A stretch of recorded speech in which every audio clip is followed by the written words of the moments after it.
আমি বাংলাদেশের একটা নাগরিক, আমি চাইতে পারি না যে আমার একটা মহিলা কলেজ থাকুক। আমার নিজের পরিচিত অনেক ফ্যামিলি আছে যারা সহশিক্ষা কার্যক্রমে মেয়েদেরকে পড়াবে না মানে হচ্ছে তার ফিউচারটা কিন্তু ওই পর্যন্ত স্টপ। তো ইডেন মহিলা কলেজটাকে মহিলা কলেজ রাখার জন্যই আমরা জোর দিয়ে বলছি। ঐতিহ্যের সাথে কিন্তু শুধুমাত্র পুরনো শব্দটি জড়িত নয়, এখানে নারী নামক মূল্যবান একটি শব্দ জড়িত আছে। নারী শিক্ষা সংকুচিত হওয়ার মানে মান উন্নয়ন করতে গিয়ে যদি আপনি সংখ্যা কমিয়ে ফেলেন তাহলে এটা খুবই ভ্রান্ত বলে আমার কাছে মনে হচ্ছে। ইডেন মহিলা কলেজকে আসলে নারীদের জন্য সংরক্ষিত রাখা হোক।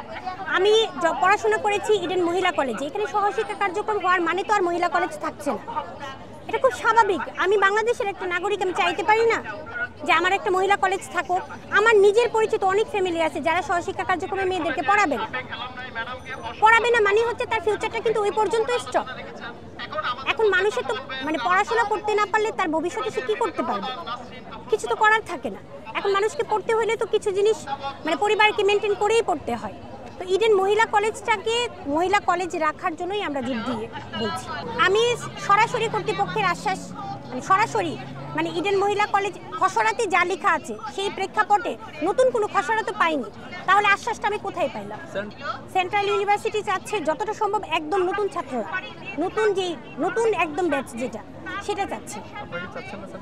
আমি সেন্ট্রাল ইউনিভার্সিটির পক্ষে বিপক্ষে স্পেসিফিক বলতে পারবো না, এটা প্রশাসনিক অনেক বড় ব্যাপার। আমার নিজের কথা হচ্ছে যে আমি ইডেন মহিলা কলেজটাকে স্বতন্ত্র চাই। আজকে একই একটা বিষয় নিয়ে কিন্তু আমরা দীর্ঘমেয়াদীভাবে সম্প্রসারিত হয়ে কিন্তু আমরা আন্দোলন করছি। কেন করছি? আমাদের আন্দোলনের যে দাবিগুলো ছিল সেই দাবি দাওয়াগুলো কিন্তু পূরণ করা হয়নি, বরং এটাকে একটা জটলা বাঁধিয়ে সেশন জটের পথে কিন্তু তারা নিয়ে যাচ্ছে। এখানে কোনো সমন্বিত কোনো সুরাহা আমরা কিন্তু দেখতে পাচ্ছি না।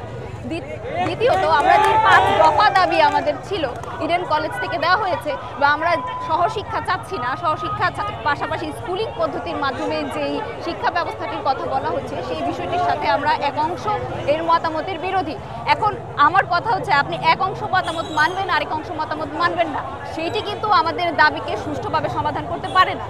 তো এই জন্য আজকে আমাদের দাবি যেন পূর্ণভাবে সমর্থিত হয় এবং আমরা আমাদের দাবিগুলো অধিকার আদায় করতে পারি, সেই জন্য আসলে আজকে এখন পর্যন্ত প্রশাসন আসার অপেক্ষা আমরা করছি। এখন পর্যন্ত তারা আমাদের এই ব্যাপারটাতে কোনো নজিরবিহীন পুরো ঘটনা চালিয়ে যাচ্ছে, আমরা এখন পর্যন্ত পাচ্ছি না। তাদেরকে আপনারা কি মেসেজ দিতে চান?